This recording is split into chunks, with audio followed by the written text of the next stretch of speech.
The social worker's office smelled like cheap air freshener and desperation. Chen sat in a plastic chair that creaked under her weight, her 5-year-old twins pressed against either side of her like bookends. Ethan on her left, rocking slightly, his hands flapping in a repetitive pattern that meant he was overwhelmed. Emma on her right, silent and still, her eyes fixed on a spot on the wall that only she could see. Both of them wore clothes from the donation bin at St. Catherine's shelter.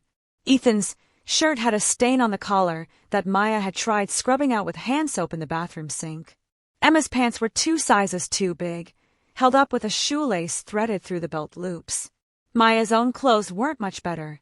A second-hand blazer over a t-shirt she'd owned for 6 years, jeans with holes in the knees that she told people were intentional but weren't. Across the desk sat Margaret Holloway, a woman in her 50s with kind eyes and a job that required her to deliver bad news with compassion. She shuffled papers that Maya already knew contained words like unsuitable living conditions and inadequate resources for special needs care. "Mrs. Chen," Margaret began, then corrected herself. "Miss Chen. I'm sorry." Maya felt the familiar sting. Divorced 3 years now, but people still stumbled over it. David had walked out 6 months after the twins' diagnosis, unable to handle the reality of raising 2 autistic children. Last Maya heard, he was living in Portland with a new girlfriend and a job that paid well enough that he could afford to miss child support payments while his lawyer filed endless continuance motions. "We need to discuss your current situation," Margaret continued, her voice careful. "You've been staying at St. Catherine's for 7 weeks now. The shelter's maximum stay is 90 days for families, which gives you 16 days, Maya said quietly. "I know." Ethan's rocking intensified. He could sense her stress, even when she tried to hide it. Emma reached out and took Maya's hand, her grip surprisingly strong for such a small child. "The shelter manager reports that you're working 2 jobs. Is that correct?" 3, Maya corrected. Morning shift at the bakery on 5th Street, 4 to 10.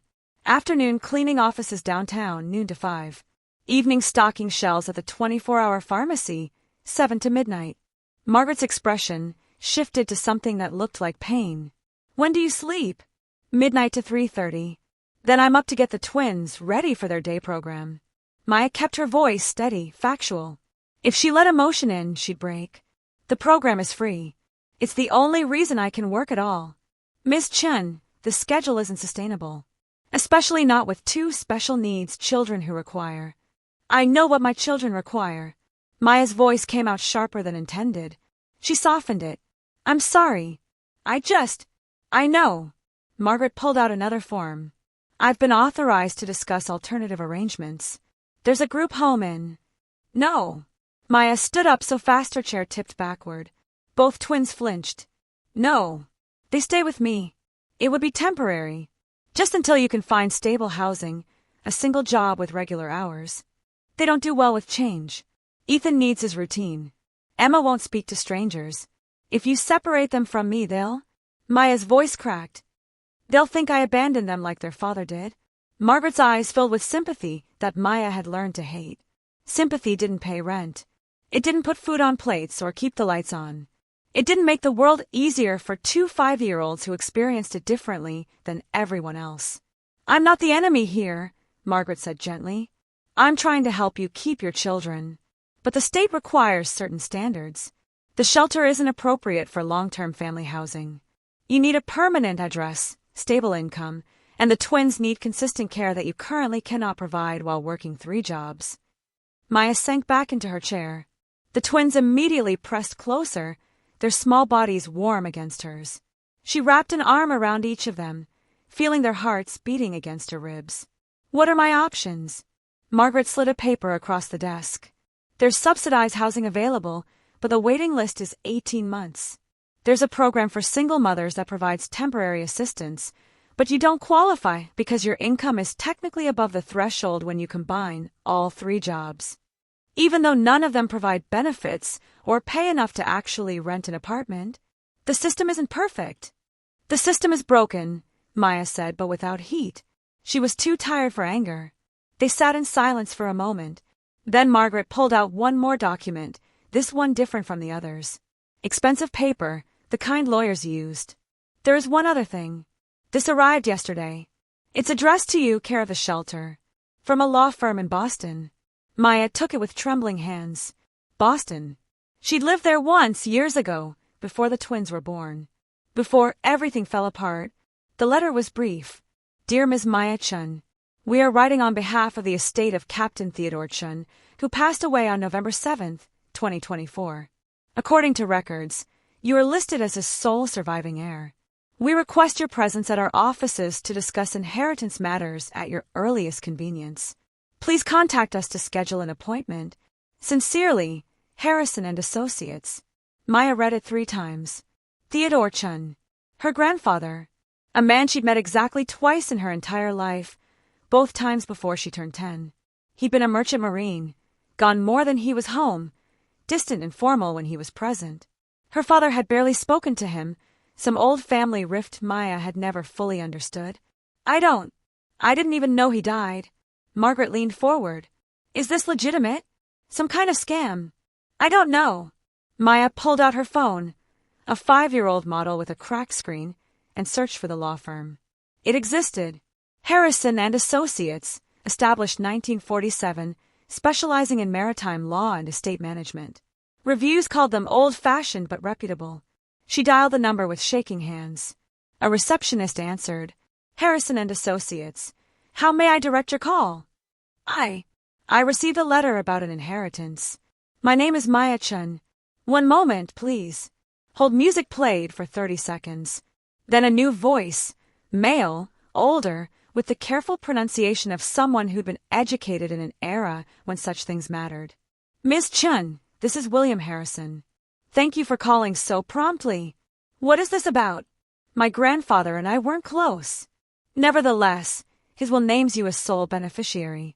Can you come to Boston? There are documents that require your signature and certain items we must transfer to your custody. I'm in Seattle. I don't have money for a plane ticket. I don't have money for anything right now. A pause. Then, Ms. Chen, may I speak frankly? Please. Your grandfather's estate includes some property and personal effects. Nothing elaborate, but enough to warrant your attention. If travel is an issue, we can arrange in advance against the inheritance to cover your expenses. Would $5,000 be sufficient? Maya nearly dropped the phone. $5,000.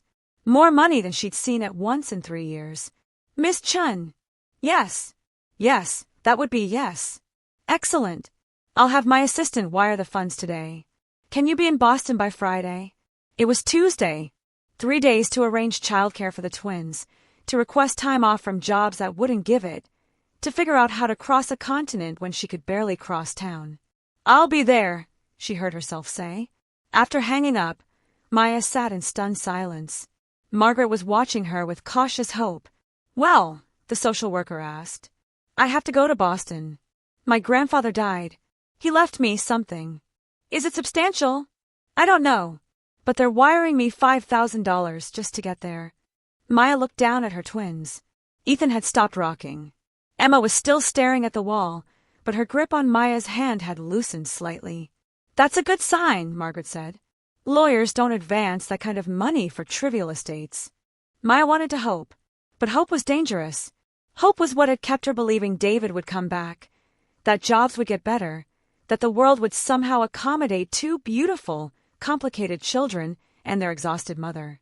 Still, she thought as she left the social worker's office with the twins in tow, what choice did she have? The money arrived in her account the next morning. Maya stared at her phone screen, at the number that had 5 digits instead of 2, and felt something inside her chest that might have been the first breath she'd taken fully in months. She bought plane tickets. Round trip, because coming back to Seattle and the shelter and her 3 jobs felt inevitable. She arranged for the twins to stay with Mrs. Rodriguez, the day program director who'd offered emergency overnight care before. She packed 1 small bag with their essentials, Emma's weighted blanket, Ethan's noise-canceling headphones, the picture cards they used for communication, medication, clean clothes. On Friday morning, she woke at 3:30 like always, but instead of going to the bakery, she loaded 2 sleeping children into the car she'd been living out of before the shelter, a 2008 Honda Civic with 200,000 miles and a passenger door that didn't lock properly, and drove them to Mrs. Rodriguez's house. "You take care of yourself," Mrs. Rodriguez said, hugging Maya at the door. She was 65, with kind eyes and hands that had raised 4 children of her own. "And call me if you need anything. The twins will be fine." Maya hugged Emma and Ethan for a long time. "Mommy has to go on a trip," she said, using the simple, direct language they needed. "Mrs. Rodriguez will take care of you. I'll be back in 2 days." 2 sleeps. Ethan rocked slightly, but didn't melt down. Emma stared at Maya with those huge, serious eyes, then nodded once. Progress. 6 months ago, any separation would have meant hours of screaming and self-injury. The flight to Boston was Maya's first time on a plane in 7 years. She sat in a middle seat, cramped between a businessman who worked on his laptop the entire time and a college student who slept with headphones on. She didn't mind. The anonymity was almost peaceful. She landed at Logan International at 4 in the afternoon, Boston time. The law office was in the financial district, a 30-minute train ride away. Maya arrived at 5:15, just before closing, wearing her best clothes, which still looked like thrift store salvage. Harrison and Associates occupied the 3rd floor of a building that had probably been elegant in 1947 and was now just old. Dark wood paneling, frosted glass doors, furniture that predated the internet by decades. The receptionist, a woman in her 70s with silver hair styled in a way Maya's grandmother would have called proper, looked up from her desk. "Miss Chen." "Yes." "Mr. Harrison is expecting you. Please follow me." William Harrison's office was exactly what Maya expected. More darkwood, leather-bound books, a massive desk that looked like it had witnessed a century of signatures and decisions. The man himself was in his 80s, tall and thin with white hair and sharp blue eyes that assessed Maya in a single glance. "Miss Chen, please sit." Maya sat. Her hands wouldn't stop shaking. "Thank you for coming so quickly. I know this must be disorienting." He opened a folder on his desk. "Let me be direct. Your grandfather, Theodore Chen, passed away 3 months ago. He had been in declining health for some time. His final years were spent in a nursing facility in Gloucester." "I didn't know," Maya said quietly. "My father and I weren't. We didn't stay in touch with that side of the family. Theodore was aware of your situation. He'd been following your life from a distance." Harrison pulled out several documents. "He knew about your divorce, your children's diagnoses, your financial difficulties.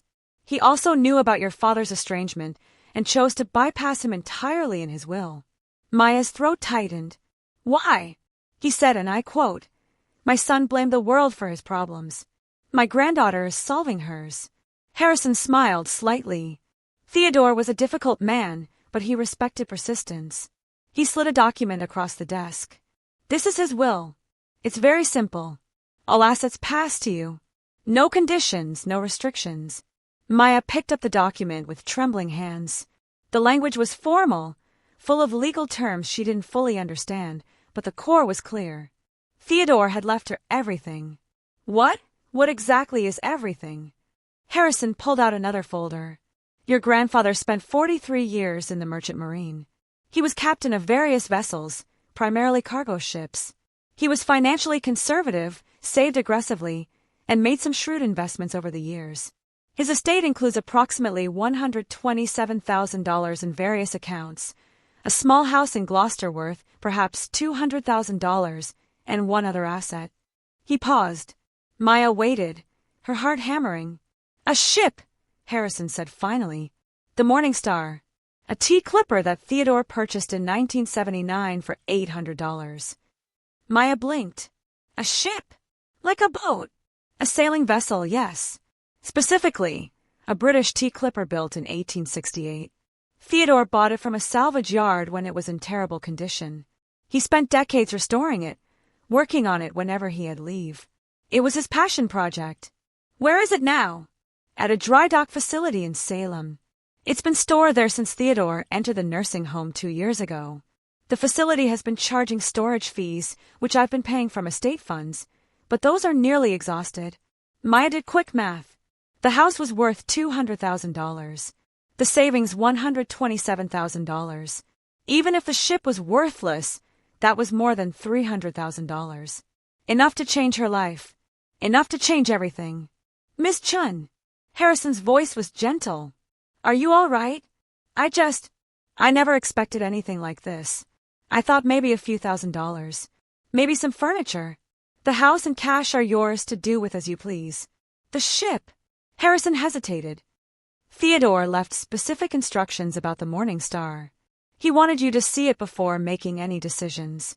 He believed it might be worth more than its salvage value. How much more? I honestly don't know. I'm a lawyer, not a maritime appraiser. But Theodore was insistent. He said, and again I quote, "Tell her to look in the cargo hold. Tell her I kept something safe." Maya felt a chill run down her spine. What did he keep safe? He never told me. But he paid for climate-controlled storage for that ship for 2 years while he was dying, spending nearly every dollar of his monthly pension to keep it secure. Whatever's down there, he thought it was important. Harrison stood and pulled a key ring from his desk drawer. 3 keys, each different. These are for the ship. 1 for the outer hatch, 1 for the captain's cabin, 1 for the cargo hold. The facility is expecting you tomorrow at 10. They'll let you aboard. Maya took the keys. They were heavy, old-fashioned, worn smooth by decades of use. There's one more thing, Harrison said. He pulled out an envelope, sealed, with Maya's name written in shaky handwriting. Theodore left this for you, to be opened after you've seen the ship. Maya slipped the envelope into her purse, not ready to read words from a grandfather she'd barely known. That night, she stayed in a budget motel near the airport. The room cost $89, which felt extravagant and necessary at the same time. She lay in bed staring at the ceiling, thinking about a ship she'd never seen and a grandfather who'd watched her struggle from a distance and said nothing until death made speech impossible. She called Mrs. Rodriguez to check on the twins. They're fine, the older woman assured her. Ethan ate all his dinner. Emma drew you a picture. Thank you, Maya whispered. Thank you so much. After hanging up, she pulled out the envelope Harrison had given her. Her hands shook as she opened it. Inside was a single page, the handwriting large and unsteady. Maya, I wasn't there for your father. I was at sea when I should have been home. By the time I realized my mistake, he decided I didn't matter. Maybe I didn't. Maybe I don't deserve to matter now. But you do. You and those children you're raising alone. I've been watching from the nursing home. Someone sent me a newspaper article about you, about how you organized a fundraiser for autism awareness in Seattle, about how you work 3 jobs, about how you're doing what I never could, showing up. The ship has something that might help, or it might be nothing. I've been too sick to check the last few years, and I've kept it secret so long I'm not even sure it's real anymore. But if it is, if what I remember is actually there, then maybe I can do one thing right before I'm gone. Don't hate me for being absent. I already hate myself enough for both of us. Your grandfather, Theodore. Maya read it 3 times, tears streaming down her face. Then she folded it carefully and tucked it back in her purse. Tomorrow, she would see the ship. Tomorrow, she would open the cargo hold. Tomorrow, she would discover what Theodore Chen had kept safe for 45 years. The Salem Maritime Dry Dock Facility looked like something from another century. Weathered wooden structures, the smell of salt and old rope, boats in various states of repair resting on massive cradles like beached whales. Maya arrived at 9:45 in her rental car, a basic sedan she'd splurged on because Boston's public transit didn't reach Salem easily, and parked in front of a building marked office. Inside, a man in his 60s with a thick Boston accent and hands stained with what looked like permanent grease looked up from a cluttered desk. Help you! I'm Maya Chen. I'm here about the Morning Star. His expression shifted immediately. Christ, someone finally came. Been calling that lawyer for months. Storage fees are past due. Maya's stomach tightened. How much? $4,200. We were going to put a lien on her next month if nobody showed. She thought about the $5,000 Harrison had wired. More than half would go to back fees. But what choice did she have? I can pay that today. Can I see the ship first? The man, his name tag read Bobby, studied her for a long moment. Then he shrugged. Sure, but I'm telling you now she's going to need work. Been sitting for 2 years with minimal maintenance. Captain Chen used to come every week, check on her, do little repairs. Since he went into the nursing home, he trailed off, Let's just say the sea air's been rough on her. Bobby led her through the facility, past modern fiberglass boats and steel-hulled fishing vessels, to the far corner where older boats lived. And there, resting on an enormous wooden cradle, was the Morning Star. Maya stopped breathing. She'd expected something small. A sailboat maybe, the kind families took out on weekends. What stood before her was a monument to another age. 170 feet of wood and history, 3 masts reaching toward the sky like fingers trying to touch the past. The hull was painted black, though the paint was fading and peeling in places. The deck was teak, weathered gray by sun and salt. Brass fixtures had turned green with verdigris. But underneath the neglect, Maya could see the bones of something magnificent. The lines were elegant, purposeful. This wasn't a ship built for leisure. This was a vessel designed to race across oceans, carrying fortunes in tea from China to London, outrunning pirates in storms and competing clippers in the great maritime race of the 1800s. "She's beautiful," Maya whispered. Bobby's expression softened. "Yeah, Captain Chen loved her. Spent every spare dollar and minute working on her. Got her about 90% restored before his health went bad. He pointed to various spots. New rigging, replaced most of the deck planking, rebuilt the captain's cabin. The hull solid. He had it surveyed 5 years ago, passed with flying colors. But the sails need replacing. Some of the interior work was never finished, and she hasn't been in the water since 2019. Can I go aboard? It's your ship." Bobby gestured to a ladder leaning against the hull. "Watch your step. Deck slippery in spots." Maya climbed carefully, her hands gripping the ladder rungs so tightly her knuckles went white. At the top, she pulled herself over the rail and stood on the main deck. The world fell away. Up here, surrounded by wood and rope and the ghost of wind in sails long furled, Maya felt something she hadn't felt in years. Space. Room to breathe. The deck stretched before her, empty and waiting. The masts towered overhead, their rigging creating geometric patterns against the gray Massachusetts sky. She walked slowly toward the stern, running her hand along the rail. Theodore had touched the same wood, had stood in the same spot, looking out at what? The ocean he'd spent his life on? The past he couldn't change? The granddaughter he'd failed to know? The captain's cabin was at the stern, accessible through a brass-fitted door that opened with a creak. Inside was a small but elegant space. A built-in bunk, a desk bolted to the floor, brass oil lamps mounted on the walls. Everything was covered in a fine layer of dust, but underneath, Maya could see craftsmanship. Intricate woodwork, hand-carved details, small brass plaques identifying different fixtures. On the desk sat a leather-bound logbook. Maya opened it carefully. The entries were in Theodore's handwriting, dating back to 1979. June 15th, 1979. Purchased Morning Star for $800 from Pemberton Salvage. Everyone thinks I'm crazy. Maybe I am. But she deserves better than being cut up for scrap. August 3rd, 1979. Started hull repairs. Wrought worse than I thought. Will take years. December 22nd, 1981. First Christmas without Margaret. Ship's the only thing keeping me sane. Maya flipped forward, years passing in pages. March 7th, 1993. My son called today. First time in 8 years. He's getting married. Didn't invite me. Can't say I blame him.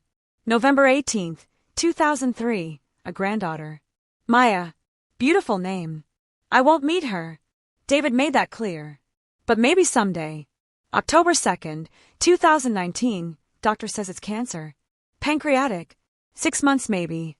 Need to finish the cargo hold repairs. Need to make sure it's secure. The entries stopped there. Maya closed the logbook with trembling hands. She found the cargo hold hatch on the main deck, secured with a heavy brass padlock. The second key from Theodore's ring fit perfectly. The lock opened with a click that echoed across the empty deck. Maya lifted the hatch. Darkness gaped below, and with it, the smell of old wood and something else. Something that reminded her of museums and antique shops, the scent of things carefully preserved. Bobby had given her a flashlight. She clicked it on and descended the steep ladder into the hold. The cargo space was larger than she'd expected, running nearly the full length of the ship. The ceiling was low. She could stand upright, but barely. Massive wooden beams supported the deck above. The walls were lined with compartments and storage areas, all empty except for one. At the far end of the hold, illuminated by her flashlight beam, stood something that made no sense. A wall. Not part of the ship's original structure. This was newer, built from different wood, with a door set into it. And on that door was the third lock. Maya approached slowly, her heart hammering. The third key slid into the lock. This one was harder to turn, stiff from disuse, but finally it gave. The door swung inward. Inside was a room perhaps 15 feet by 20, climate-controlled. She could hear a dehumidifier running somewhere. The walls were lined with shelves, and on those shelves were boxes. Hundreds of them. Wooden crates stamped with Chinese characters and dates from the 1860s. Maya picked up the nearest box. It was surprisingly heavy, about the size of a shoebox. She carried it out into the main hold where the light was better and set it carefully on the floor. The lid was nailed shut. She used the edge of the flashlight to pry it open, her hands shaking so badly she almost dropped it. Inside, wrapped in layers of oilcloth, was a brick. Not wood, not ceramic, metal, gold. Maya dropped the flashlight. It rolled across the whole floor, its beams spinning wildly. She grabbed it with trembling hands and shined it back on the brick. It was definitely gold. About 2 pounds, she guessed, with Chinese characters stamped into one side and a British assay mark on the other. She unwrapped more of the oilcloth. There were 2 more bricks in the box. 6 pounds of gold. Maya stood on shaking legs and walked back into the sealed room. She started counting boxes. Lost count around 100. Started again, being more careful. 217 boxes. If each box contained 6 pounds of gold, that was... Maya's mind couldn't do the math. 1,300 pounds of gold. More. She pulled down another box at random. Opened it. Same thing. 3 2-pound bricks, wrapped in oilcloth, perfectly preserved. Another box. Same. Another. Same. Maya sank to the floor, her back against the wall, staring at a fortune in precious metal that shouldn't exist. That couldn't exist. How had Theodore gotten this? Why had he hidden it? Why hadn't he used it when he needed money for the nursing home, for medical care, for anything?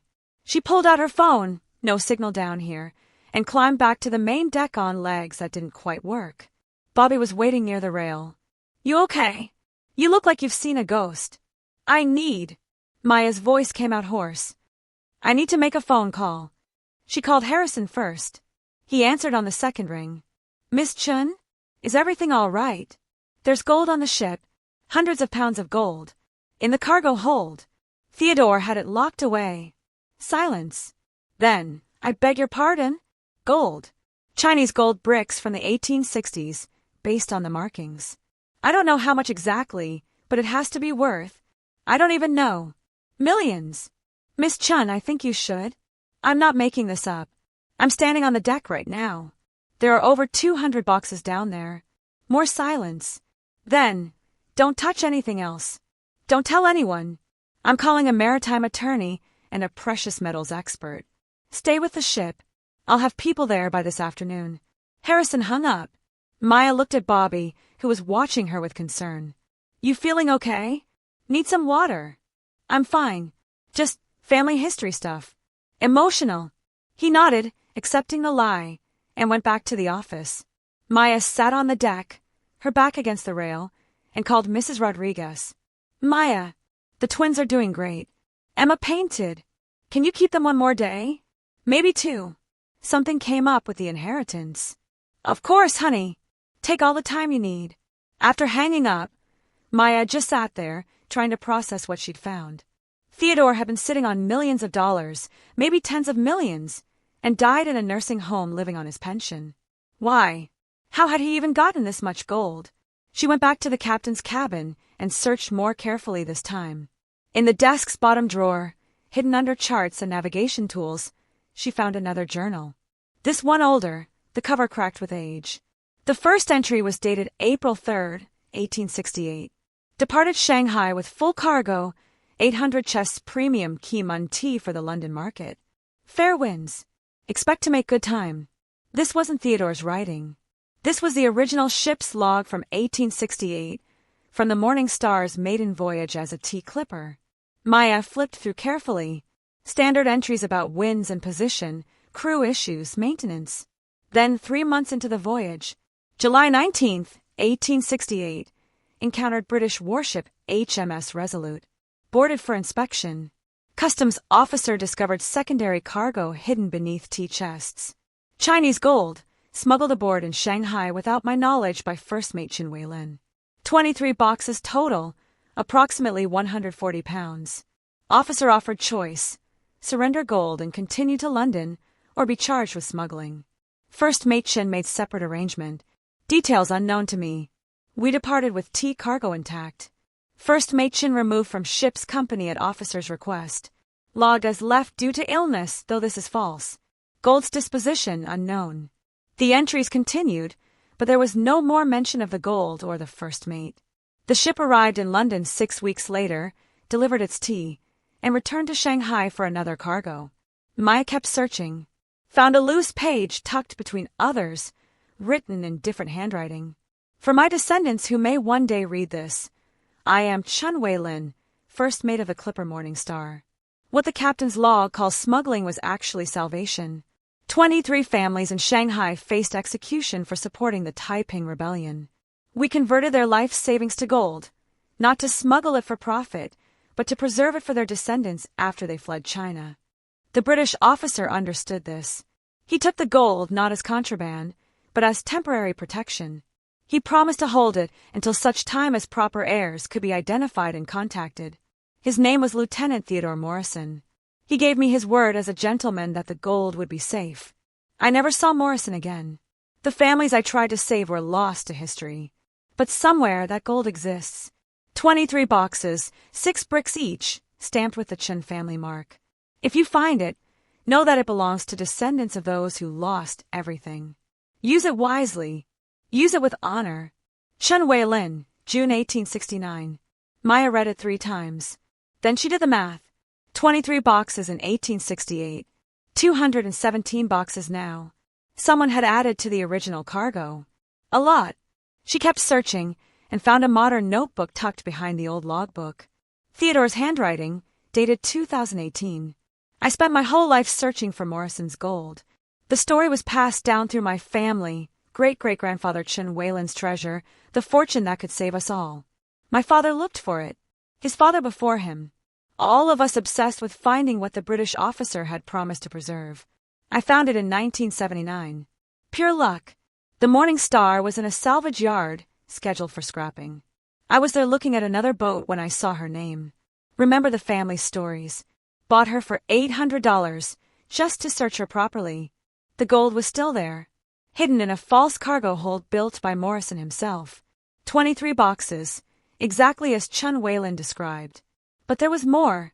Morrison had added his own fortune to the cash, British naval officers' pay, inheritance from his family, profits from investments. 194 more boxes. He'd been protecting it all, waiting for Chen family descendants who never came to claim it. Morrison died in 1923. Left instructions with his own family to preserve the Morning Star and its cargo. They failed. By 1979, everyone had forgotten. Except me. I could have used this gold. Should have used it. God knows I needed it. But something stopped me. The weight of it. The history. 23 families who'd lost everything. Morrison, who'd kept his word for 55 years. Chen Weilin, who'd trusted a stranger. All of them trying to do something good in a world that made goodness hard.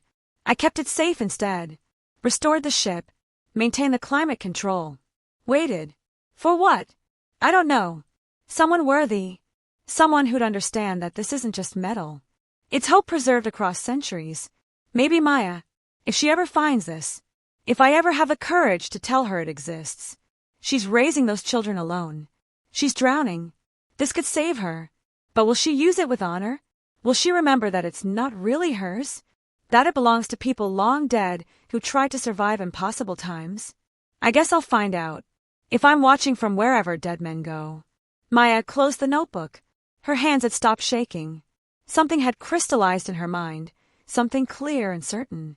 This gold had been hidden for 156 years, protected by a British naval officer who broke regulations to preserve it. restored by her grandfather who spent 45 years and every spare dollar keeping it safe. It represented 23 families trying to survive, and one officer's word of honor, and generations of Chen family members hoping for salvation. And now it was hers. Not to hoard, not to hide, but to use, the way Theodore had wanted, the way Chen Weilin would have wanted, with honor. The experts arrived at 3 o'clock. Harrison had hired a maritime historian named Dr. Sarah Blackwell, a precious metals dealer named Marcus Webb, and a lawyer specializing in found property named Patricia Keene. They spent 4 hours in the cargo hold with scales and testing equipment and cameras. When they emerged, Dr. Blackwell spoke first. "Ms. Chen, you understand what you have here? Gold from 1868. My great-great-great-grandfather's family treasure, plus additions from a British naval officer. Not just gold. History. The Morning Star is one of only 7 original T clippers still in existence. With this cargo intact, properly documented, this is a museum-quality find. The gold alone is worth approximately $394 million at current market prices. But the historical value..." She shook her head. "Priceless." Maya felt dizzy. $394 million. More money than existed in the realm of her understanding. Marcus Webb stepped forward. "The gold is in remarkably good condition. The Chinese bricks are 90% pure, the British ones slightly higher. If you wanted to sell, I could have buyers by tomorrow. But I'd advise against immediate sale." "Why?" "The market would flood. $394 million in gold hitting all at once would depress prices. Better to liquidate slowly over months or years. Also, some of these bricks are rare enough to be worth more than their metal value to collectors." Patricia Keene cleared her throat. "We need to discuss legal issues. This gold has been on your grandfather's property for 45 years, maintained by him, documented by him. The ship is titled in his name, passed to you through proper probate. The gold is yours legally. But, the Chinese government might claim cultural heritage rights. The British government might argue the original officer's family has standing. And if there are any living descendants of those 23 families, they could make moral claims even if legal claims fail." Maya thought about the twins, about the shelter with 16 days left, about jobs that didn't pay enough, and a system designed to break people like her. She thought about Chen Weilin trying to save families, about Lieutenant Morrison keeping his word for 55 years, about Theodore spending his whole life maintaining the ship and its secret cargo. "What would you do?" she asked Patricia. The lawyer blinked. "Me? If this was your inheritance, if you had 2 autistic children, and no home, and no money, and suddenly $394 million appeared, what would you do?" Patricia was quiet for a long moment. "I'd hire the best lawyers in the country to protect it. Then I'd figure out how to use it in a way I could live with." "That's what I'm going to do," Maya said. "But first, I need to get back to Seattle. My children need me." Dr. Blackwell stepped forward. "Miss Chen, before you go, there's something else you should see. In the captain's cabin, behind one of the wall panels. We found it while examining the structure." They led her to the cabin. Dr. Blackwell pressed a hidden catch and a panel swung open, revealing a small compartment. Inside was a wooden box, and inside that, wrapped in silk, was a painting. It showed a Chinese woman in traditional dress, holding the hands of 2 small children. The painting was old, the colors faded, but still beautiful. On the back, written in English, "Chen family, Shanghai, 1866. May they find peace in whatever land receives them." "This belonged to one of the 23 families," Dr. Blackwell said softly. "Morrison must have taken it for safekeeping along with the gold. It's been here, in this ship, for 156 years. Maya stared at the woman's painted face. She would have been dead by 1900. Her children, too, probably. Their descendants were scattered across the world, if they existed at all. But here in this ship, preserved by a naval officer's promise and a merchant captain's dedication, they remained. Remembered. Honored. "I know what I'm going to do with the money," Maya said. Everyone waited. "I'm going to use enough to take care of my children, to give them the therapy and support they need, the education they deserve, a home that's actually ours." She turned to face the group. "The rest, I'm going to create a foundation For families like the ones Chen Weilin tried to save. For people who are drowning and need someone to keep their word. Immigrants, refugees, single parents with special needs kids. People the system breaks. Patricia raised an eyebrow. That's approximately $390 million for charity. Are you sure? No. But I'm doing it anyway. Maya looked back at the painting. Because this gold was never really mine. It was hope, preserved across time. And hope's not something you hoard. It's something you share. The flight back to Seattle felt different. Maya sat in the same middle seat configuration, but this time she carried a burden she hadn't brought with her. Weight, responsibility, possibility. Harrison had arranged temporary security for the ship, 3 guards rotating shifts, 24/7 coverage. The gold wasn't going anywhere until proper legal protections were in place. Patricia Keene was already filing paperwork with 3 federal agencies and 5 state authorities, building a fortress of legitimacy around Maya's inheritance. Dr. Blackwell had given Maya her card and a promise to help authenticate every brick, trace every family if possible, document the Morning Star's history for the archives. This is a once-in-a-lifetime discovery, she'd said. Maybe once in a century. I want to see it preserved properly. Marcus Webb had been more practical. When you're ready to monetize, call me. I'll help you do it smart. Protect the principal, generate income, structure it for tax efficiency. But take your time. This kind of wealth changes people. Make sure you change in a good way. Maya had thanked them all and left before she could break down. The enormity of it was too much to process. $394 million. A fortune built on tragedy and honor and promises kept across generations. And now it was her job to steward it. The cab from the airport to Mrs. Rodriguez's house cost $30. Maya paid with bills from her wallet. Normal money, earned money, money that felt real. The 5 figures some sitting in her bank account from Harrison's wires still felt imaginary. The 9-figure fortune in the ships hold might as well have been a fairy tale. Mrs. Rodriguez opened the door before Maya could knock. They're sleeping. Wore themselves out at the park this afternoon. Thank you. I can't. I don't know how to thank you properly. You'll figure it out. Mrs. Rodriguez smiled. You look different. Something happened. Maya almost told her everything. Almost explained about the gold and the ship and the fortune that would change everything.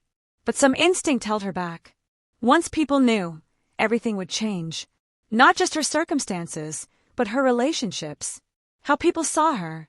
How they treated her. Just closure, Maya said instead. My grandfather left me some things. Enough to help with the twins.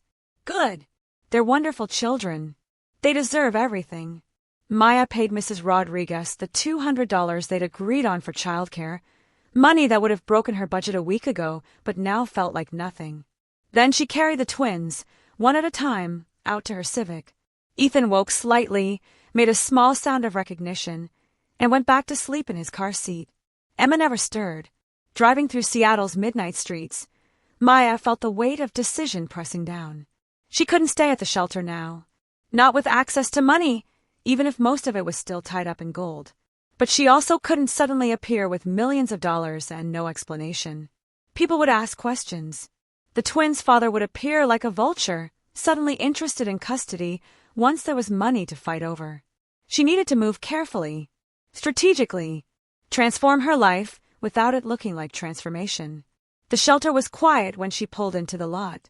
She carried both twins inside, got them settled in the family room's twin beds, and then sat in the darkness trying to plan. First, housing. She could afford a deposit now, first and last month's rent. Nothing extravagant.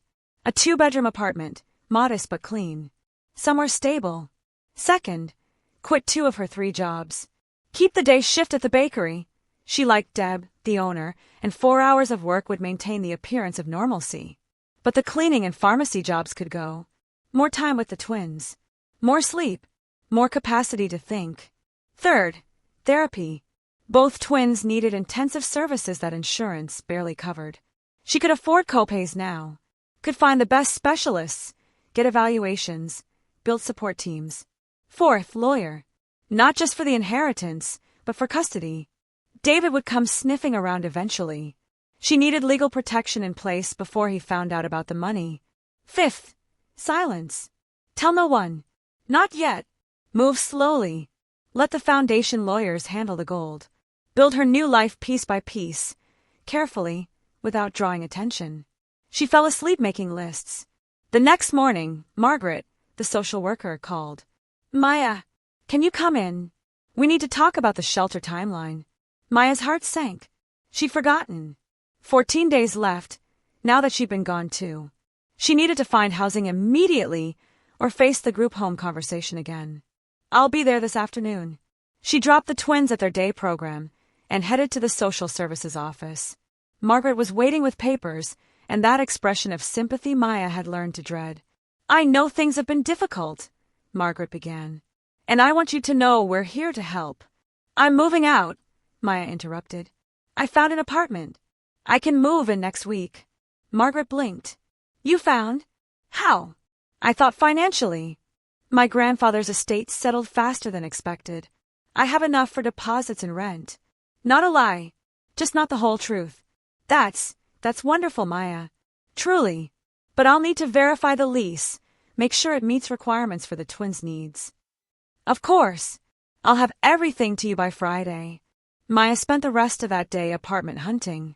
Found a place in Beacon Hill, 2 bedrooms, ground floor, small yard, near good schools and the bus line. The landlord was an older Korean woman named Mrs. Park who asked why Maya needed to move in so quickly. Leaving a bad situation, Maya said, which was true. I have twins, 5 years old. They need stability.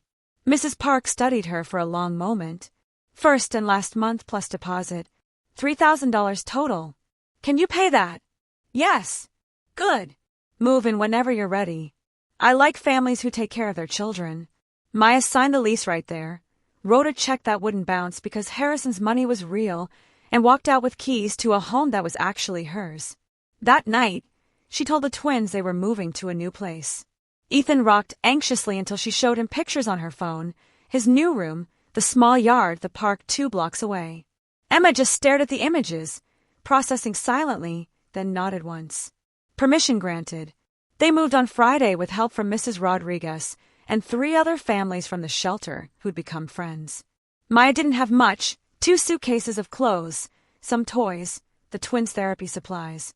But Mrs. Rodriguez had coordinated donations, a couch from her sister, beds from the church, dishes from Dorothy who ran the food bank. By evening, the apartment was furnished enough to be livable. Maya made sandwiches for dinner. They'd eaten a celebratory picnic on the living room floor and put the twins to bed in their own rooms. Ethan's walls were painted blue. Emma's were soft yellow. Both had night lights and weighted blankets and familiar stuffed animals. Maya stood in the doorway of Emma's room, watching her daughter sleep. This was what money could buy. Not happiness, but stability. Not solutions, but breathing room. Not perfection, but possibility. Her phone buzzed. A text from Harrison. Call me when you can. Important developments. She went to her own room, for the first time in 8 months, and called. Miss Chen, I hope the move went well. It did? Thank you. What's happening? Several things. First, Patricia Keene has successfully established your clear legal title to both the ship and its cargo. No competing claims have emerged. You own it all, free and clear. Maya let out a breath she didn't know she'd been holding. Second, Dr. Blackwell has completed a preliminary authentication. Every brick is genuine, dating consistent with the 1860s timeline. The historical documentation is robust. Several museums have already expressed interest in acquiring the ship and creating an exhibit about the gold, the families, and Lieutenant Morrison's actions. Are they offering to buy it? Not the gold, just the ship and the right to tell the story. They'd offer approximately $5 million for the ship, plus funding for exhibit development. $5 million for the empty ship, while she kept the $394 million in gold. Third, Harrison continued, Marcus Webb has identified private buyers for the first tranche of gold. Collectors who understand the historical value and will pay premiums over spot price. He can liquidate approximately $50 million in the next 60 days without moving market prices. That would give you immediate liquid capital while we develop a long-term monetization strategy. $50 million. More than Maya could spend in a lifetime. More than anyone needed. Do it, she said. But I want the ship sold to a museum. I want the story told properly. And I want the first money that comes in to go toward the foundation. You're certain about the foundation? Yes. Maya's voice was steady. I'll use enough to take care of my children. Maybe 2 million. That's more than enough for their lifetime of care and education. The rest goes to helping people like those 23 families. People who need someone to keep their word. Harrison was quiet for a moment. Your grandfather would be proud, Miss Chen. I hope so. I never knew him, but maybe this is how I get to understand him. They discussed logistics for another 20 minutes. Trust structure, tax implications, board composition for the foundation. Maya's head spun with information, but she took notes, asked questions, tried to understand the machinery of transformation. After hanging up, she went to the kitchen and made tea. The apartment was quiet except for the soft hum of the heater and distant traffic sounds.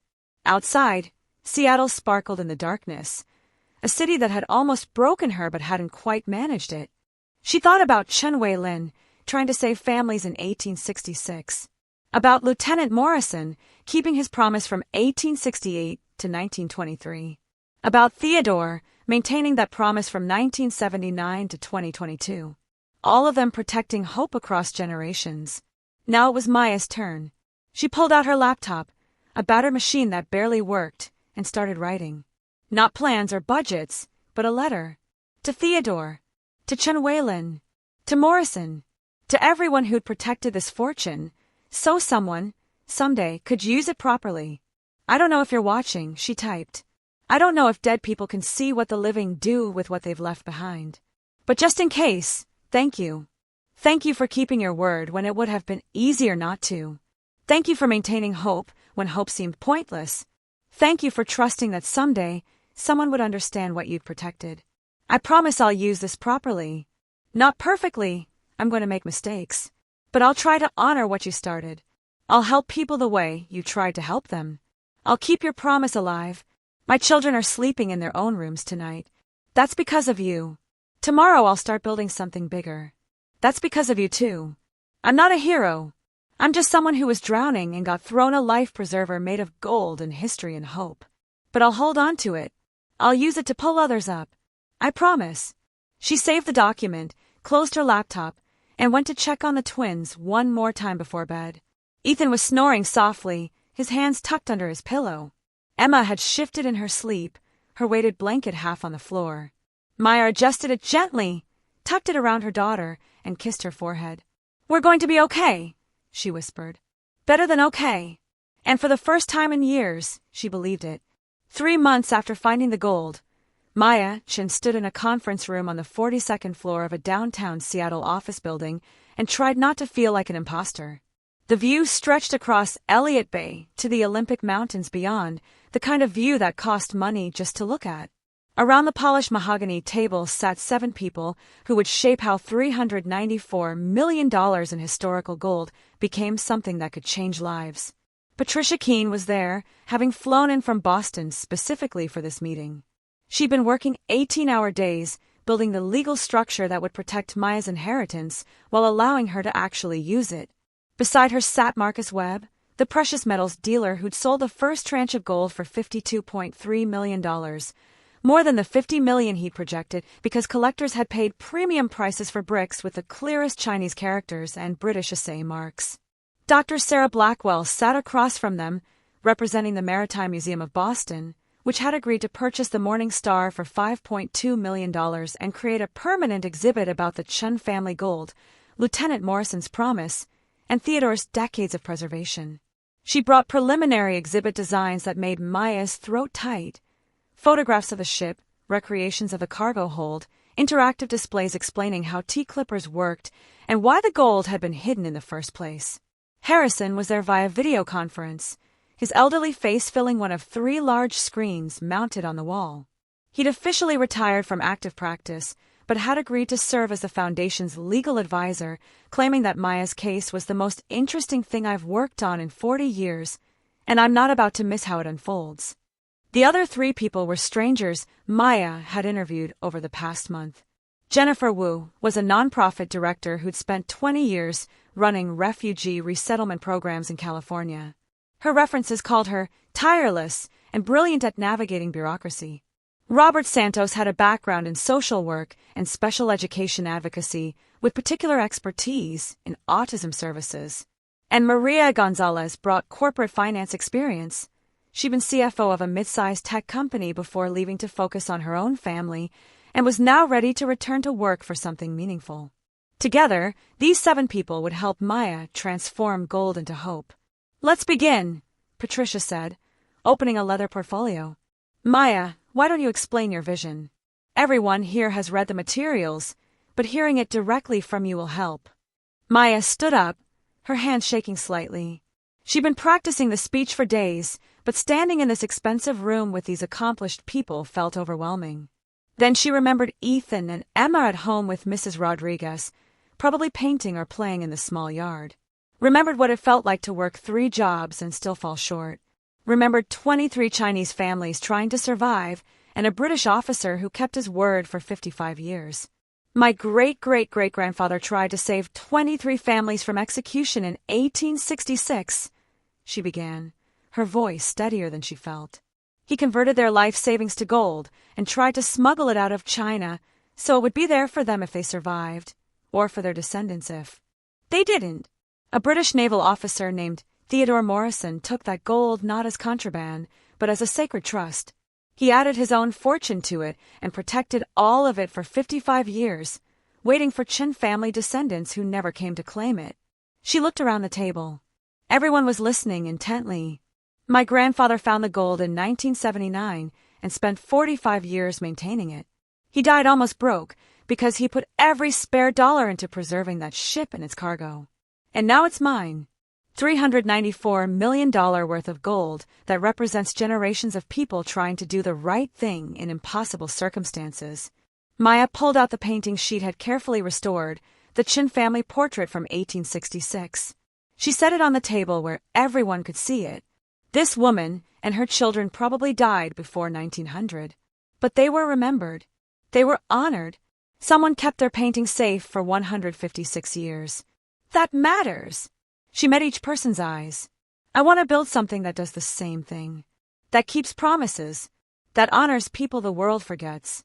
I want to help families who are drowning. Immigrants, refugees, single parents with special needs kids, anyone who's falling through the cracks of a system that's supposed to catch them." Jennifer Wu leaned forward. "What specifically would the foundation do?" 3 main programs to start," Maya said, pulling out the notes she'd been working on for weeks. "First, emergency housing. Not shelters. Actual apartments where families can live rent-free for up to 2 years while they get back on their feet. Fully furnished, utilities paid, support services provided. I know what it's like to live in a shelter with children. It's not living. It's surviving. People need actual homes to heal." Robert Santos nodded. "What kind of support services?" "Case management, job training, mental health services, childcare assistance. Whatever each family needs. The goal isn't just to house them, it's to help them build sustainable lives so they don't end up homeless again 6 months after they leave." "Second program?" Maria Gonzalez asked, taking notes. "Education and therapy support for families with special needs children. Full funding for services that insurance won't cover. Occupational therapy, speech therapy, behavioral support, whatever it takes. No family should have to choose between paying rent and getting their child help." Maya's voice cracked slightly. "My twins are autistic. I spent 2 years trying to afford the therapy they needed while working 3 jobs. It's impossible. The co-pays alone can run thousands per month. And that's assuming you can even find providers who take your insurance and have openings. Most families just go without. Their kids don't get the help they need because the system makes it too hard." "And the third program?" Jennifer asked gently. "Small business grants and microloans. A lot of immigrants and refugees have skills and ideas, but can't access traditional financing. We provide capital plus business, mentoring to help them build something sustainable. My great-great-great-grandfather was trying to preserve families' life savings so they could start over. We'll help people do exactly that." Patricia pulled out financial projections. "Based on the $52.3 million from the first gold sale, and assuming we liquidate another $50 million over the next year, here's what's feasible in year 1. She distributed packets. Maya had seen these numbers before, but they still took her breath away. We can purchase and renovate a property with 30 to 40 housing units. Full program services for those families would run approximately $8 million annually. The education and therapy program could serve 200 families in year one at a cost of about $6 million. Small business grants and loans would be another $4 million. Operating expenses, salaries, overhead, let's call it $3 million to be conservative. Patricia looked up. Total year one budget, approximately $21 million, which leaves significant reserve capital and doesn't touch the remaining $290 million in gold still aboard the Morning Star. Robert whistled softly. That's ambitious. It has to be, Maya said. People are suffering now. Not next year, not in 5 years. Right now. My twins and I were homeless 3 months ago. Every day we waited for some kind of help was another day of trauma for them, another day of me working myself to death and still falling short. I don't want other families to wait that long. There's such a thing as moving too fast, Jennifer cautioned. Building effective programs takes time. You need to hire good staff, establish relationships with community partners, develop protocols. I know, and I'm willing to take that time. But I also know what it feels like when people say, we'll help you eventually, and eventually never comes. Maya softened her tone. I'm not saying we should be reckless. I'm saying we should be urgent. There's a difference. Harrison's voice came through the speaker. I've been reviewing the trust documents Patricia drafted. The structure is sound. Maya maintains control as founder and primary trustee, but there's a board of directors that provides oversight and guidance.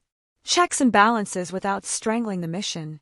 Speaking of the board, Patricia said, Maya has asked each of you to consider serving. The time commitment would be significant, monthly meetings at minimum, plus committee work. But you'd be building something extraordinary from the ground up. Jennifer spoke first. I'm in.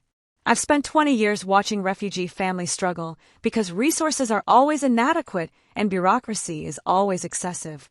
If we can build something better, I want to be part of it. Same here, Robert said. I've worked in special education advocacy long enough to know the system is broken. Maybe we can't fix the whole system, but we can make it better for some families. That's worth doing. Maria nodded. I left corporate work because I wanted my time to matter. This matters. Count me in. Dr. Blackwell smiled. I'm not sure I have the expertise for your programs, but I'd be honored to serve in an advisory capacity. And the museum wants to partner with your foundation on educational programs. We're thinking of exhibits about immigration, about promises kept across generations, about ordinary people doing extraordinary things. Your story exemplifies all of that. Maya felt tears pressing behind her eyes. Thank you. All of you. I don't have words for what this means. You don't need words, Jennifer said. You need a name for the foundation. Maya had been thinking about this for weeks. Considered Chen Family Foundation, but that felt too insular. Morrison Foundation, but he'd been white and British, and this felt bigger than one person's legacy. Theodore Chen Foundation seemed right, but also incomplete. The Morning Star Foundation, she said finally. After the ship, after the vessel that carried hope across centuries, after something beautiful that survived when it shouldn't have. Around the table, heads nodded. On the screen, Harrison smiled. Perfect, he said. Simple, meaningful, memorable. That's the name. They spent the next 3 hours hammering out details. Jennifer would serve as executive director, starting immediately. Robert would head the special needs education program. Maria would be CFO. They'd hire additional staff as needed, case managers, property managers, administrative support. Patricia would handle all legal matters. Marcus would continue managing the gold liquidation, carefully selling bricks to collectors and investors without flooding the market. Dr. Blackwell would coordinate with the museum on the Morning Star exhibit, which was scheduled to open in 18 months. Part of the ticket sales would go to the foundation. Your great-great-great-grandfather's story deserves to be told, she said, and the museum attendants will spread awareness of your work. By the time the meeting ended, it was after 6. Maya had to rush to get back to Beacon Hill before Mrs. Rodriguez needed to leave. She thanked everyone, promised to send follow-up emails, and practically ran to the elevator. In her car, Alone for the first time all day, she let herself break down. Not from sadness, from the sheer overwhelming weight of what was happening. 3 months ago, she'd been homeless with 2 5-year-olds and no prospects. Now she was founding a multi-million-dollar foundation that would help hundreds, maybe thousands, of families. How was this real? How was any of this real? Her phone buzzed. A text from an unknown number. "This is David. We need to talk about custody arrangements." Maya's stomach dropped. She'd been expecting this, dreading it. David had ignored her and the twins for 3 years, but now that there was money, now that his ex-wife wasn't a convenient person to forget, he was suddenly interested in being a father. She didn't respond. Instead, she called the lawyer she'd hired specifically to handle family law matters. Rachel Kim answered on the second ring. "Maya, what's wrong?" David texted. "He wants to discuss custody." "Don't respond. Don't engage at all. Forward me the message and let me handle it." "He's going to fight for them, isn't he? Not because he wants them, but because he thinks there's money now." Rachel's voice was calm and certain. "Probably. But he abandoned them. No contact for 3 years, no child support, no nothing. The court won't reward that behavior just because he suddenly shows up. Document everything. Keep records of every day he wasn't there. I'll take care of the rest." Maya hung up feeling slightly better but still anxious. David was charming when he wanted to be. He could afford good lawyers now. His tech job paid well. What if a judge decided the twins needed their father? What if they got taken away just as life was finally stabilizing? She forced herself to breathe deeply, one crisis at a time. Right now, she needed to get home to her children. Mrs. Rodriguez met her at the door with a finger pressed to her lips. They fell asleep early. Rough day at the program. Too much stimulation. They're both exhausted. Maya paid her the $100 they'd agreed on for extended hours, thanked her profusely, and locked the door. Then she went to check on the twins. Ethan was curled up with his weighted blanket, his hands tucked under his cheek. Emma had arranged all her stuffed animals in a precise circle around her pillow. Both of them looked peaceful in a way they never had at the shelter. This was what mattered. Not the gold, not the foundation, not even the good they'd do. This, her children, safe and sleeping in their own beds in their own home. Maya changed into pajamas and made herself dinner, leftover pasta from yesterday. While eating, she opened her laptop and started working on foundation materials. Logo designs, mission statement drafts, program descriptions. She worked until midnight, then forced herself to stop and sleep. At 3:30, her old alarm time from when she worked the bakery shift, she jolted awake out of habit. But she didn't have to get up anymore. She quit the cleaning and pharmacy jobs. The bakery shift was now just a few hours on weekends, more for routine and sanity than money. She lay in bed, staring at the ceiling, thinking about everything that had changed and everything that hadn't. She still had PTSD about money, saw a bill and felt panic even though she could afford it. Still checked her bank balance compulsively. Still bought generic brands and clearance items out of pure habit. Money didn't erase trauma. It just made the trauma easier to manage. Her phone buzzed. A text from Jennifer Wu. Couldn't sleep. Been thinking about the housing program. Found a property that might work. Former apartment complex in Rainier Valley. 32 units. Needs renovation but good bones. Owner wants $4.2 million. Wanna look at it tomorrow? Maya texted back. Yes. What time? 10 a.m. Perfect. She tried to go back to sleep but couldn't. Too much energy, too many thoughts. Finally, she got up and made coffee and sat at the kitchen table with Theodore's journals, which Harrison had sent to her after copying everything for the archives. She'd been reading through them chronologically, watching her grandfather's life unfold in careful handwriting. The entries from his early maritime career were sparse and technical, but as he got older, they became more reflective. One entry from 1995 caught her attention. Saw Margaret today for the first time in 30 years. She's remarried, happy, 2 grown children who look nothing like me because they're not mine. We had coffee. She asked what I'd been doing with my life. Told her about the ship, about the gold, about keeping Morrison's promise. She laughed. Not cruel, just sad. Said I'd spent my whole life protecting treasure for strangers instead of building treasure with people who loved me. Maybe she's right. But the ship doesn't leave. The ship doesn't stop loving you because you work too much, or forget anniversaries, or prioritize the wrong things. The ship is honest. You put work in, you get results. You maintain it, it lasts. People are more complicated. I was never good at complicated. Maya read it 3 times, feeling a kinship with this man she'd never known. He'd chosen something simple and clear over something messy and uncertain. Just like she'd been doing for years, working 3 jobs because work had clear goals and measurable outcomes, unlike parenting autistic twins where progress was invisible and setbacks were constant. Another entry from 2001. David called today. First time in years. He's getting married. Didn't invite me, just wanted to inform me. Says he's changed his name to Reynolds, his wife's family name. Doesn't want to be associated with Chen family history anymore. Says we're cursed. Nothing ever works out for us. I told him about the gold, about having millions in the ship. He laughed and said I was delusional. Said if I really had millions, I wouldn't be living in a studio apartment working as a harbor pilot at 76 years old. He's not wrong, but he doesn't understand. The money isn't mine. It's held in trust. For someone. Someday. Someone who'll understand that it's not about having it. It's about using it right. Maya closed the journal. Theodore had known. Somehow, despite never meeting her, he'd known she'd understand. At 8, the twins woke up. Maya made them breakfast. Eggs and toast, cut into specific shapes because Ethan only ate square foods and Emma refused anything round. They ate slowly, methodically, while Maya checked her email. 47 new messages. Most were administrative, follow-ups from yesterday's meeting, documents to sign, vendors to evaluate. But one was different. Subject: You have my family's gold. Maya's hand froze on the mouse. She opened it slowly. Dear Ms. Chen, my name is Wei Zhang.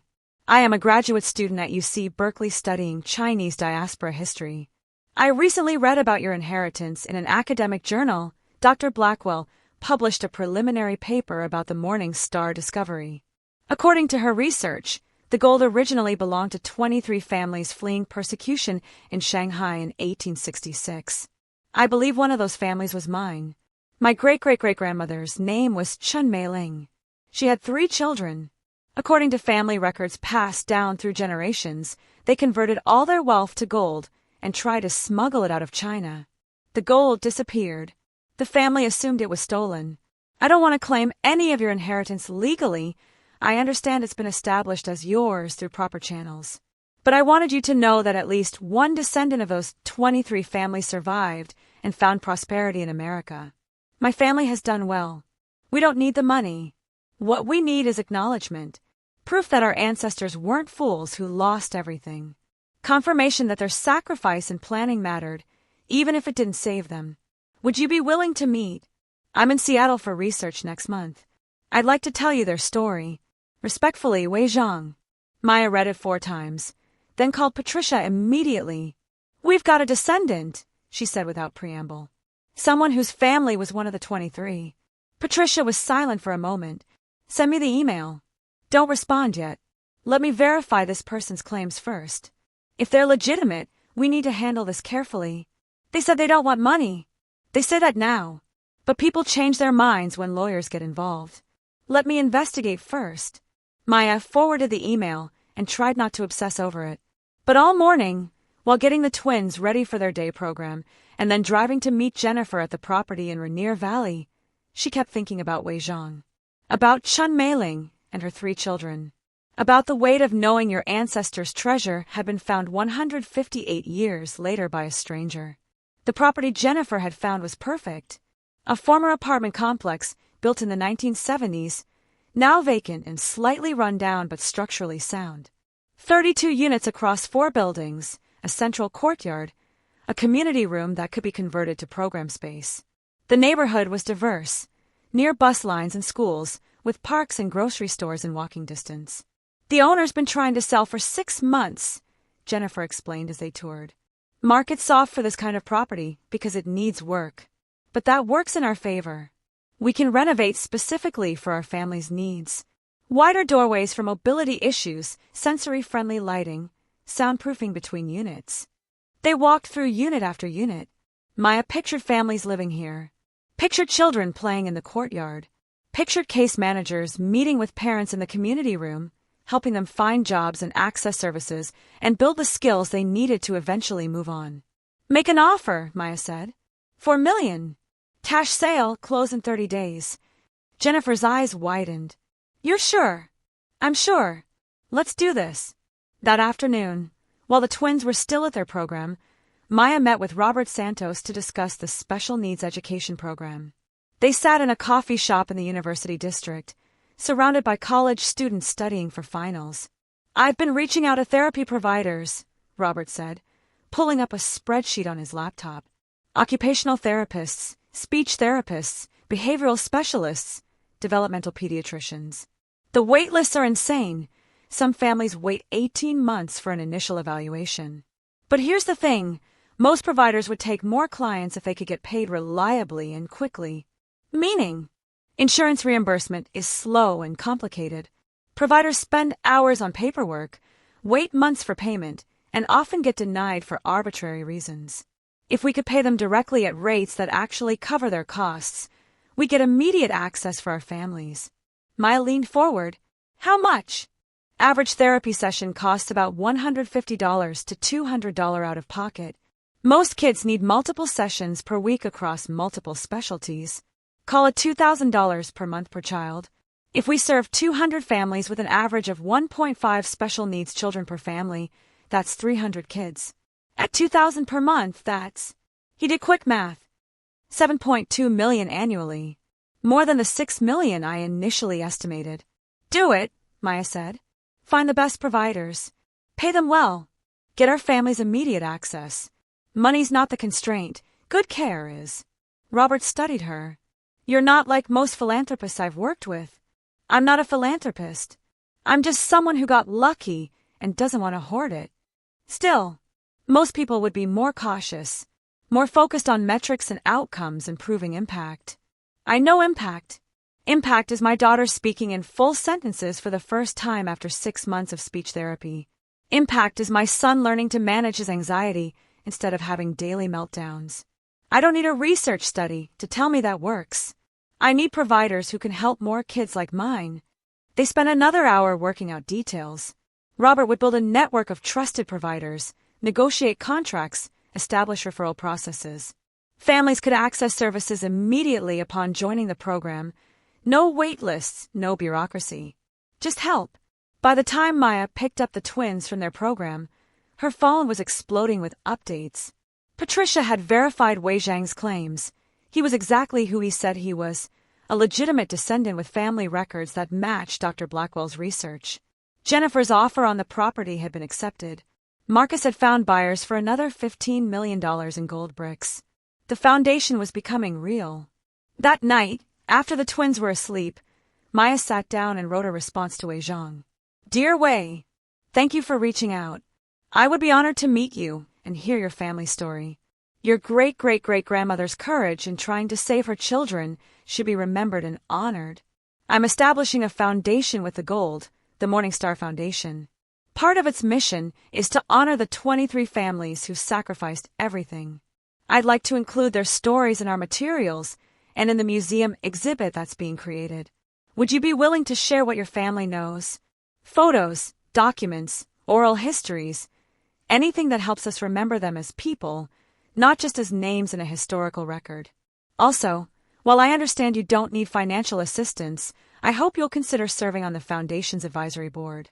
Your perspective as a descendant would be invaluable. Respectfully, Maya Chen. She sent it before she could second-guess herself. 2 days later, Wei Zhang responded, yes to all of it. I'll bring everything my family has preserved. And thank you, not for the money, but for remembering. That matters more than you know. The weeks blurred together in a cascade of activity. Maya signed documents until her hand cramped, attended meetings until she dreamed in PowerPoints, interviewed staff candidates until she could recite everyone's resume from memory. The foundation officially incorporated on a Tuesday in April. Jennifer started full-time the next day. Robert came aboard a week later. Maria began setting up financial systems, working with banks and accountants and auditors to ensure every dollar was tracked and documented. They hired a property manager to oversee the Rainier Valley complex, which they officially named Morningstar Commons. Hired case managers and program coordinators. Hired administrative staff and maintenance workers. By the end of April, they had a team of 23 people, the same number as the original families, which felt somehow appropriate. The renovation of Morningstar Commons started in May. They gutted units, updated plumbing and electrical, installed energy-efficient windows and appliances, created sensory-friendly spaces with adjustable lighting and soundproofing, built a playground designed for children with varying mobility and sensory needs, converted the community room into a resource center with computers and meeting spaces and a small library. Wei Zhang visited in June. He was 32, a doctoral candidate in Asian American history with a quiet intensity that reminded Maya of her grandfather. He brought boxes of materials, letters written in Chinese and translated by his grandmother, photographs from the 1920s showing his family's restaurant in San Francisco, immigration documents, marriage certificates, birth and death records spanning 5 generations. My great-great-great-grandmother Chen mailing survived, he said, spreading documents across Maya's kitchen table while the twins colored in the living room. She made it to San Francisco in 1869, worked in a laundry for 20 years, saved every penny, eventually opened a small restaurant. She died in 1931, 92 years old, still waiting for the gold that never came. He pulled out a photograph, a tiny, wrinkled woman sitting in front of a restaurant with Chen's written in English and Chinese on the sign above her head. She told her children that their wealth had been converted to gold, hidden aboard a ship called the Morningstar, and would someday be reclaimed. They thought she was senile, but she wasn't. Maya felt tears threatening. She was right. She was right the whole time. She died believing she'd failed her family, that she'd trusted the wrong people and lost everything. Wei's voice was thick with emotion. But she hadn't failed. The gold was there. Morrison kept his promise. Your grandfather kept it too. And now you're using it the way she would have wanted, to help families who are struggling. They talked for 3 hours. Wei told her about his family's history in America, about discrimination and resilience, about building something from nothing because the gold never came. About his grandmother, who'd put 3 children through college working 2 jobs. About his mother, who'd become a doctor despite being told Asian women didn't belong in medicine. We succeeded without the gold, he said. But knowing it existed, knowing our ancestors' planning wasn't for nothing, that matters. It reframes our whole history. Before he left, Maya asked if he'd write an essay about his family for the Foundation's website and for the museum exhibit. People need to understand that those 23 families weren't just statistics. They were real people with children and dreams and courage. I'll write it, Wei promised. And thank you, Maya, for remembering us. After he left, Maya sat in the quiet apartment and cried. Not from sadness, from the weight of responsibility and the beauty of connection. Wei's family and her family, linked across 158 years by gold and promises and the stubborn refusal to let hope die. Morningstar Commons opened in August with 15 families moving in on the first day. Maya attended the ribbon-cutting ceremony with the twins, who'd been practicing their quiet indoor behavior all week. Jennifer gave a speech. Robert talked about the services they'd provide. Maria explained the financial sustainability of the model. Then Maya stepped up to the microphone, looking out at families who'd been homeless or living in overcrowded conditions or fleeing abuse or immigration limbo. Families who looked like she looked 3 months ago, exhausted, uncertain and afraid to hope. This building exists because of 23 families who tried to save their children 158 years ago, she said. Because a British naval officer kept his promise for 55 years. Because my grandfather spent 45 years protecting something he never used. All of them were maintaining hope across generations, trusting that someday someone would understand what they built. She gestured to the renovated buildings behind her. This is what they built. Not just housing, but a promise that you matter. That your struggles aren't invisible. That someone will keep their word to help you. Her voice cracked slightly. 6 months ago, my twins and I were homeless. I worked 3 jobs and still couldn't afford an apartment. I know what it's like to feel like the world has given up on you. This place says the world hasn't given up. We haven't given up. We're keeping the promise." The families applauded. Children ran into the courtyard to explore the playground. Case managers started helping people move in, carrying boxes and furniture in the hope of starting over. Maya watched it all with Ethan and Emma pressed against her sides, and felt Theodore's presence like a weight on her shoulder. Like he was standing there watching his gold finally being used the way he'd always intended. "Is this what you wanted?" she asked silently. "Is this enough?" The answer came not from ghosts, but from a little girl, maybe 7 years old, who ran up to her mother and shouted, "Mama, is this really ours? Do we really get to stay?" And her mother, crying, said, "Yes, baby. This is really ours." That was enough. That was everything. Over the next 6 months, the Morning Star Foundation grew beyond anything Maya had imagined. The Special Needs Education Program served its 200th family in October, providing therapy and support to 312 children across the Seattle metro area. The waitlist had evaporated. Families who'd been told to wait 18 months for services were getting evaluations within 2 weeks and starting therapy within a month. Dr. Patricia Morrison, a developmental pediatrician who'd worked in the field for 30 years, told Maya during a program review meeting, "I've never seen anything like this. Usually, families exhaust themselves fighting for every scrap of service. Here, we're coming to them saying, 'What do you need? How can we help?' It's revolutionary." The small business program had launched in September with 25 grants ranging from $5,000 to $50,000. A Vietnamese grandmother opened a faux restaurant. A Syrian refugee started a catering business specializing in Middle Eastern cuisine. A formerly homeless veteran launched a landscaping company, hiring other veterans struggling with PTSD and homelessness. Each grant came with business mentoring, accountants who taught bookkeeping, lawyers who explained licensing requirements, experienced entrepreneurs who shared lessons learned. Within 3 months, 18 of the 25 businesses were profitable. 4 had already hired additional employees. But it was the stories that kept Maya going during the hardest days, when the bureaucracy threatened to overwhelm her, when David's custody lawyer filed motion after motion trying to get access to the twins, when she woke at 3:30 out of habit and couldn't fall back asleep. Stories like the Ahmed family. Refugees from Somalia who'd spent 4 years in a camp before getting resettled to Seattle. The father, Hassan, had been a teacher in Mogadishu. The mother, Faduma, had been a nurse. In America, they'd been working minimum wage jobs, Hassan at a car wash, Faduma cleaning hotel rooms, while living in a 1-bedroom apartment with their 4 children. Morningstar Commons gave them a 3-bedroom unit.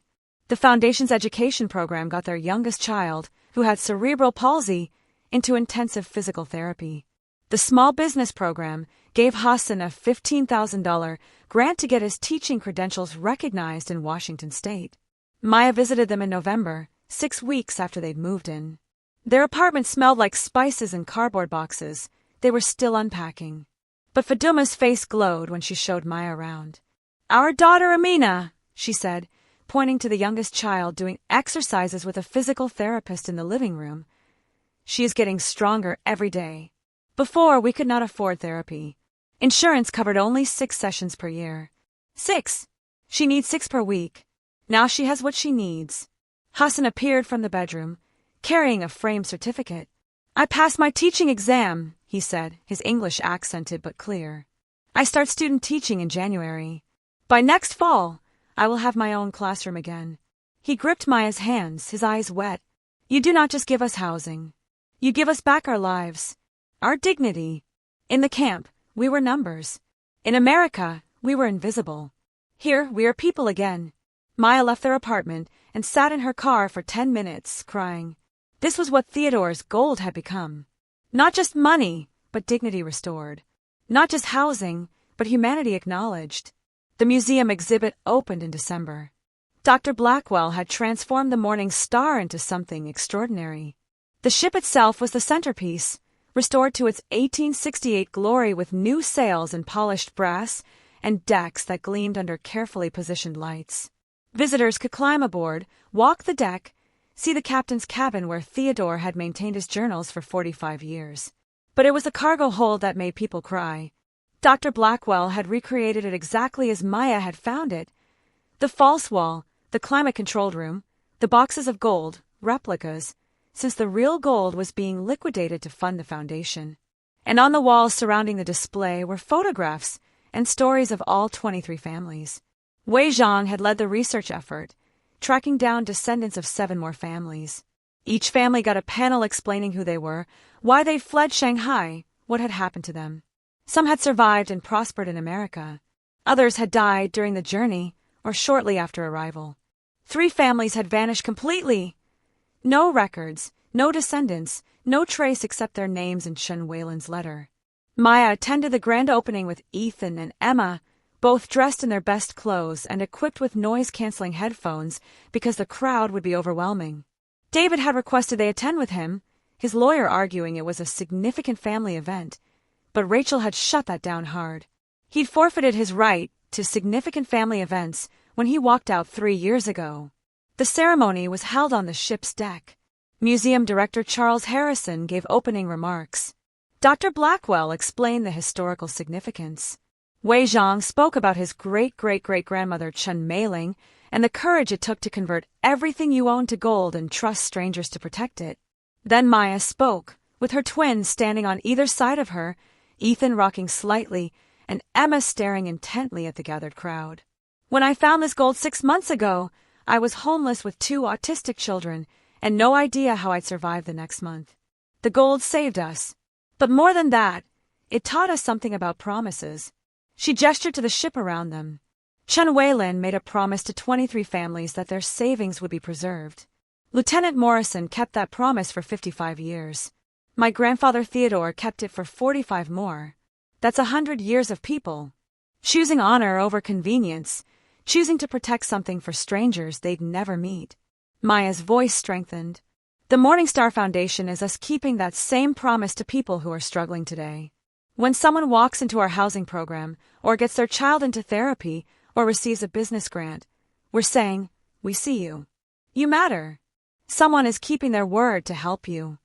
That's what this gold always meant. That's what this ship represents. Hope kept safe across generations. The crowd applauded. Ethan covered his ears but didn't melt down progress. Emma actually clapped along, her small hands making precise rhythmic patterns. After the ceremony, Maya walked through the exhibit alone while the twins explored a hands-on activity room the museum had created specifically for children with sensory needs. She stood in front of the panel about Chen Meiling, looking at the tiny photograph of the woman who died believing she'd failed. You didn't fail, Maya whispered. Your gold saved me. And through me, it's saving hundreds of other families. Your courage echoed across 158 years. That's not failure. That's immortality. She moved to the next panel, the Chen family portrait she'd found in the captain's cabin, now professionally restored and displayed behind protective glass. The woman and her 2 children, frozen in 1866, staring out at a future they'd never see. I'm going to make sure you're remembered, Maya said to the painted faces. Not as victims, not as statistics, as people who mattered, as families who fought to survive. Your names will outlive all of us. A hand touched her shoulder. She turned to find Wei Zhang standing there with an elderly Chinese woman who could have been anywhere from 80 to 100 years old. Maya, this is my grandmother, Lin Zhang. Chen Meiling's great-granddaughter. The old woman studied Maya with sharp black eyes that seemed to see through skin and bone to whatever lay beneath. Then she smiled, and her face transformed into something radiant. You look like her, she said in accented English. Like my grandmother in the photographs from when she was young.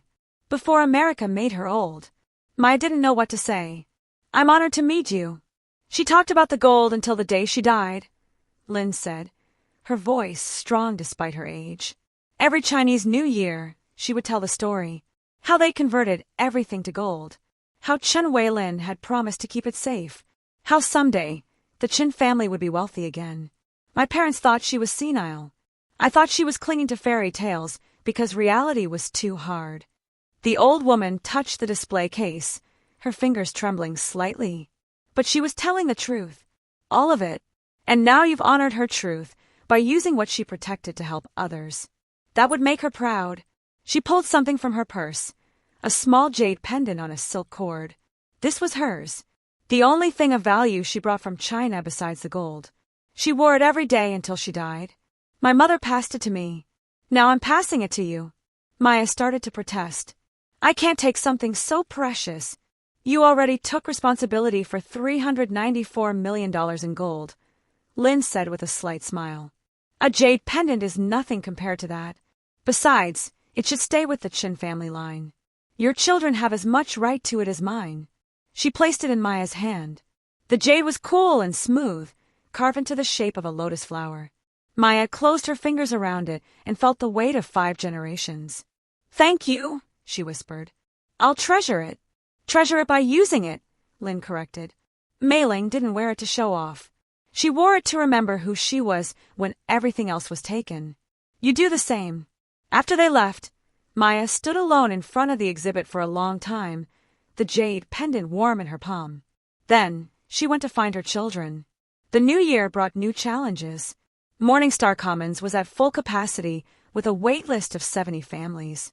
The education program had expanded to serve 400 children.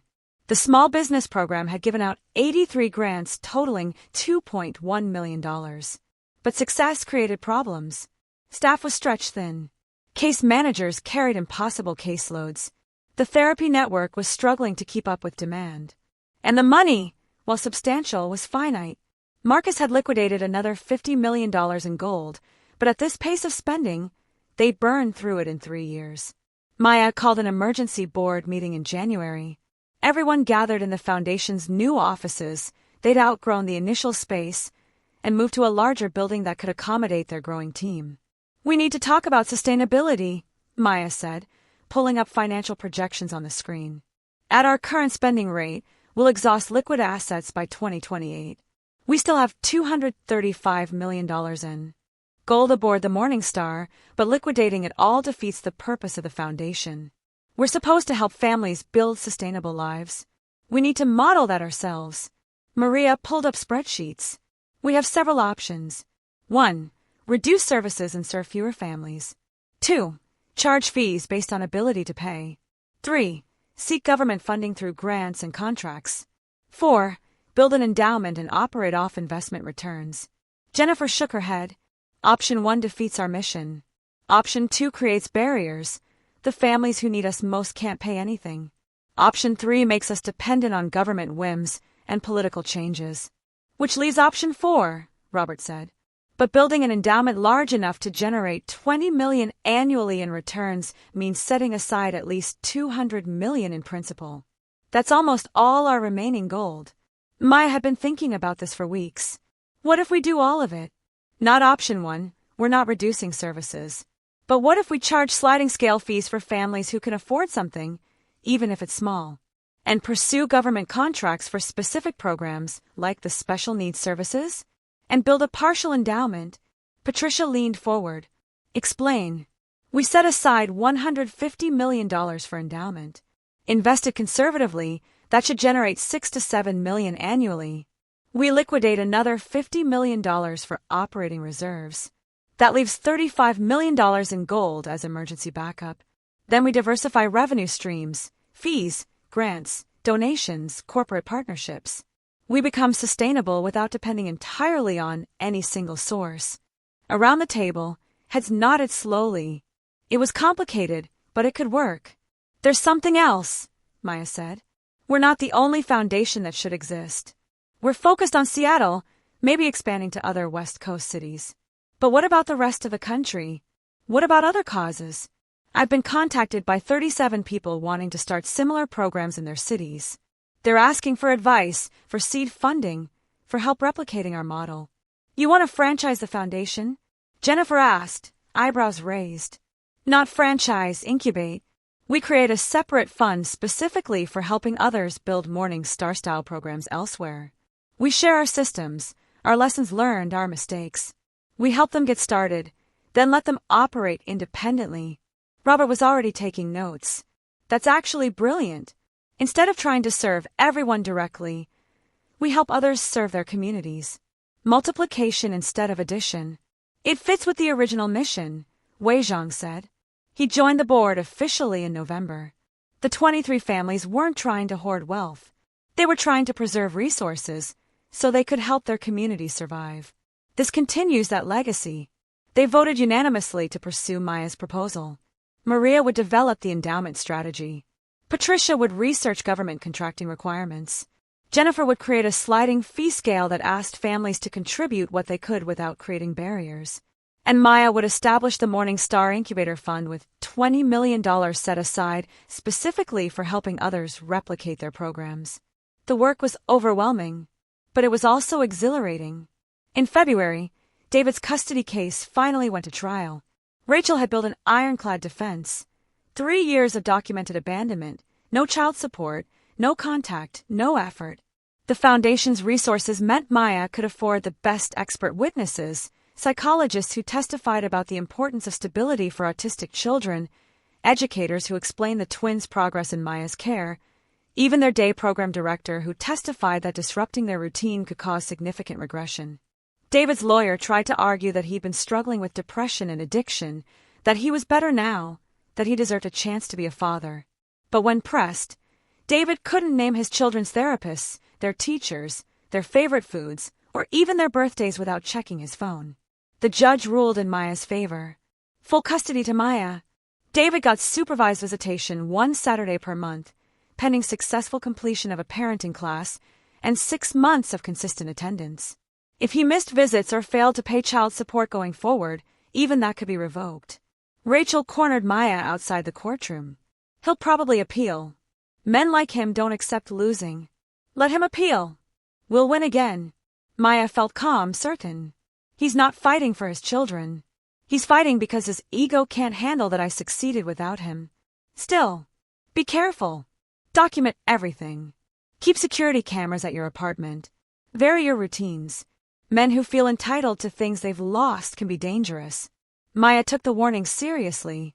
She hired a security consultant who installed cameras and better locks, started parking in different spots, told the twins' school and day program that under no circumstances was David allowed to pick them up. But she refused to live in fear. She'd spent too many years being afraid of bills, afraid of homelessness, afraid of losing her children. The gold had given her many things, but the most valuable was confidence. She knew her worth now, knew she deserved good things, knew she was capable of building something extraordinary. In March, the Morning Star Incubator Fund awarded its first 3 grants. A woman in Detroit wanted to create a housing program for families fleeing domestic violence. A man in Houston proposed a program supporting refugee entrepreneurs. A nonprofit in Portland needed capital to expand autism services beyond their wait list of 400 families. Each received $500,000 in access to the Morning Star Foundation systems, training materials, and consulting support.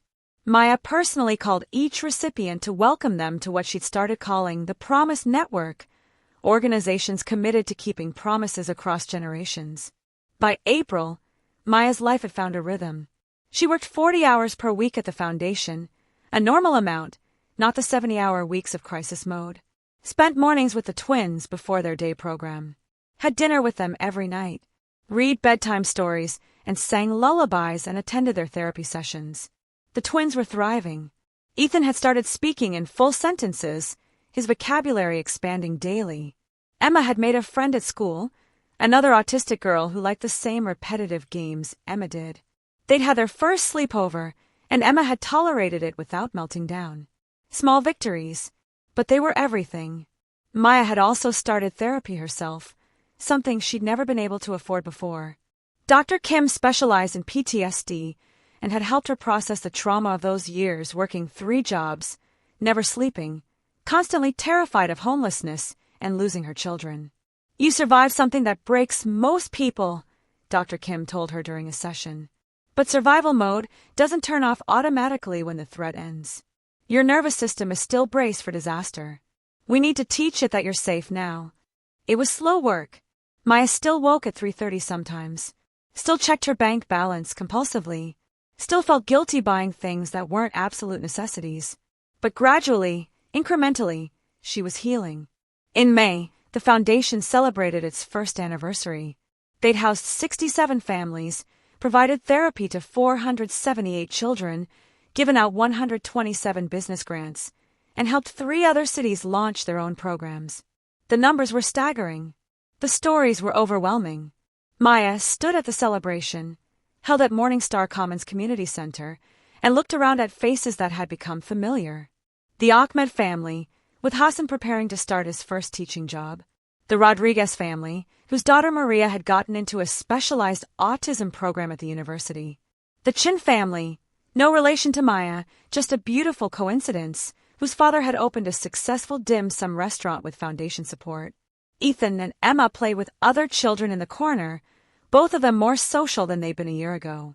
Emma was teaching another girl her favorite handclapping game.